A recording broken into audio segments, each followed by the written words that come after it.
This is the History of Algeria podcast. Each week on Mondays, we'll be updating new information about the history of Algeria. This is an Eat to My Own Beat podcast. Picture this, a single city becoming so wealthy from trade that Roman writers called it the richest place in the ancient world.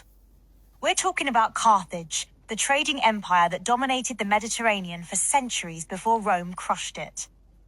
Today, we're diving into how these master merchants built their economic powerhouse, what made their trade networks so revolutionary, and how they created a society where pure wealth, not land, determined your place in the world.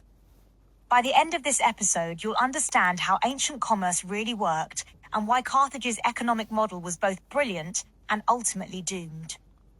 So let's start with the basics. Help me understand what made Carthage so special economically. What was their secret sauce? Well, according to the World History Encyclopedia, Carthage became the richest city in the ancient world because they were essentially the ultimate middlemen. They inherited this incredible trading expertise from their Phoenician ancestors, but then took it to a whole new level. The page content shows they were founded around 814 BCE by settlers from Tyre, and they immediately started prospering thanks to their strategic location on trade routes between the Western Mediterranean and the Levant. Strategic location, that sounds like the ancient equivalent of prime real estate. What made their spot so valuable? Exactly. The page content from World History Edu explains that Carthage was situated on a peninsula with natural harbors, giving them access to key trade routes linking the Eastern and Western Mediterranean. But here's the kicker. They also controlled the Strait of Gibraltar, which was a critical maritime choke point for trade between the Mediterranean and the Atlantic Ocean. Wait, they controlled Gibraltar? That's like controlling the Panama Canal of the ancient world. That's a perfect analogy. And within just a century of their founding, they were establishing their own colonies. By the 6th century BCE, according to the World History Encyclopedia, they had taken over from Phoenicia as the region's greatest trading power. So they went from colony to empire pretty quickly. What did their trade network actually look like? How far did it reach? The page content shows their networks were absolutely massive, spanning 3 primary spheres. In the Mediterranean, they dominated the western part, trading with Greek city-states, Etruscans, and other Phoenician colonies. They imported grain, wine, and olive oil from Sicily and southern Italy while exporting metals and textiles. And beyond the Mediterranean? Their African trade was incredible. The page content from World History Edu describes how they exploited North Africa's agricultural and mineral wealth. They were bringing gold and ivory from sub-Saharan Africa through trans-Saharan trade routes, plus exotic animals like lions and elephants for religious ceremonies, entertainment, and warfare. Elephants for warfare, that's Hannibal crossing the Alps territory right there. But you mentioned 3 spheres? Right. The third was the Atlantic Ocean. According to the page content, they extended their trade routes into the Atlantic, following their Phoenician ancestors. They even reached Britain, which was known for its tin, a critical component of bronze production. Britain? These guys were trading from Britain to sub-Saharan Africa. That's mind-blowing for the ancient world. And the World History Encyclopedia mentions specific expeditions: Himilco's voyage to Britain around 450 BCE, and Hanno's down the Atlantic coast of Africa around 425 BCE. They were constantly pushing boundaries to find new trading opportunities. So they're basically the ancient world's most successful venture capitalists, always looking for the next big opportunity. But how did they actually make money from all this? What was their business model? Here's where it gets really interesting.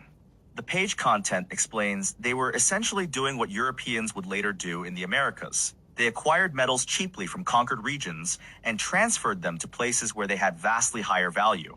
It was arbitrage on a massive scale. That's brilliant and kind of ruthless. They figured out price differences across regions and exploited them. Exactly. And according to the World History Encyclopedia, they traded everything: metals, foodstuffs, slaves, and high-quality manufactured goods like fine cloths and gold jewelry. They became renowned for their mercantile skills and ability to sell anything to anyone, but always at a price. Always at a price. I love that. They sound like the ultimate salespeople. But there's something fascinating about how they actually conducted trade. Didn't they have some unique methods? Oh, this is one of my favorite details. Herodotus, writing in the 5th century BCE, describes this incredible silent trade method they used with indigenous peoples along the North African coast. The Carthaginians would unload their wares and arrange them on the beach, then reboard their boats and light a smoky fire. A smoky fire? What was that for? It was like an ancient trade signal. When the native inhabitants saw the smoke, they'd come to the shore, set out gold in exchange for the goods, and then withdraw. No direct contact, no language barriers, just pure commerce. That's incredible. It's like the world's first contactless payment system. But all this wealth must have created an interesting society. What was Carthaginian culture like? This is where Carthage gets really unique. According to the World History Encyclopedia, their society was dominated by an aristocratic trading class. But here's the key difference. Their aristocracy wasn't based on land ownership like most ancient societies. It was based on wealth, pure and simple. So it was a meritocracy based on money? That's pretty modern sounding. Exactly. The page content explains that enterprising individuals who could exploit market conditions or fund their own trading expeditions to places like Sicily and Spain could rise to the very top of society and politics. Access to the elite was open to anyone who could acquire the financial means. Though I'm guessing there were still some advantages to having the right family name? You're absolutely right. The page content mentions that Carthaginians had a healthy respect for genealogy, and families who could trace their lineage back to the original colonizers from Tyre had distinct advantages in running for public office. But the wealth requirement was still the primary factor. And what about the population? Was this just a city of wealthy merchants? Not at all. According to the World History Encyclopedia, the city's population at its peak was around 400,000. And it was this incredibly cosmopolitan mix of artisans, laborers, mercenaries, slaves, and foreigners from across the Mediterranean. The page content describes it as an eclectic mix of native citizens, North Africans, Etruscans, Iberians, and Greeks. 400,000 people. That's massive for the ancient world. All this international blend must have been quite the cultural melting pot. The page content actually calls it a recipe for success, and Roman writers described Carthage as the richest city in the world, partly because of this international blend of skills and cultures. Now, I've been reading about their coinage system, and it seems like their money tells a really interesting story about their culture. Can you walk me through that? Oh, their coins are fascinating. According to the page content, Carthaginian coins were produced from the late 5th century BC through 146 BC, and they issued a wide range in gold, electrum, silver, billon, and bronze. The base denomination was the shekel. And these weren't just currency, right? They were like ancient propaganda tools? Exactly. The page content from the coinage article explains that Carthage's coins were not only a means of exchange, but also a powerful communication tool that conveyed their economic power, cultural ties, and military might. The earliest coins bore clear Phoenician influence, featuring motifs similar to those from Tyre. But they evolved over time? Absolutely. As Carthage's empire expanded and they interacted more with Greek city-states in Sicily, their coinage began showing Greek influences. By the 4th century BCE, they adopted iconography like the goddess Tanit, often portrayed with attributes similar to Persephone, symbolizing fertility and prosperity. And horses, right? I keep seeing references to horses on their coins. Yes. The page content explains that the reverse side commonly depicted a horse, which was a revered symbol representing not only Carthage's famed cavalry, but also the elite and noble heritage of Carthaginian society. It emphasized their military prowess and identity as a formidable power. So their money was basically their brand identity. But we can't talk about the Carthaginian economy without addressing the elephant in the room, slavery. How central was it to their system? According to the page content, slavery was absolutely fundamental to their economy.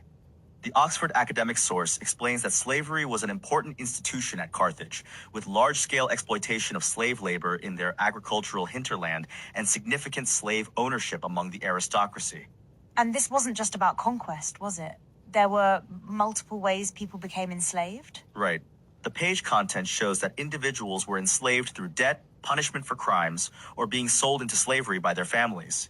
It created what the source calls a vast and diverse pool of enslaved people that contributed to the city's wealth and military strength. The military aspect is interesting. How did captives fit into their society?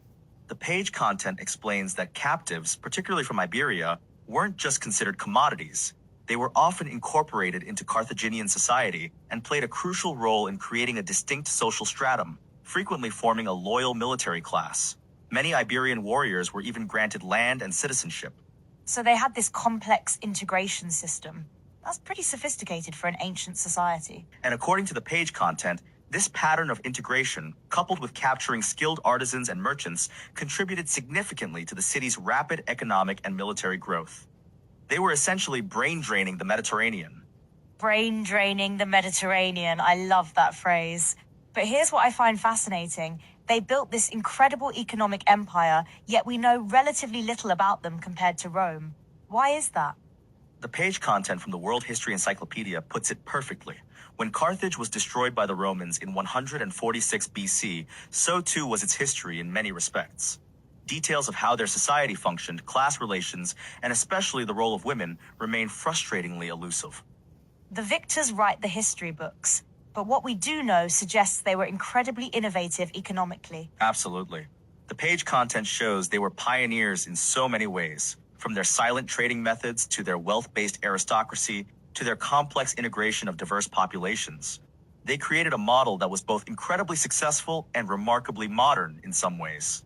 And yet, as that quote attributed to the Delphic oracle said, Carthage has grown great through war, but the time will come when it will fall by the hand of a great conqueror. They seem to understand their own vulnerability. That's such a haunting prediction. But what's remarkable is how their economic innovations outlasted them. The page content mentions that Romans actually drew on Carthaginian slave-holding agronomists' technical expertise for their own agriculture in Italy. So even in defeat, their economic knowledge lived on. That speaks to how advanced their systems really were. Exactly.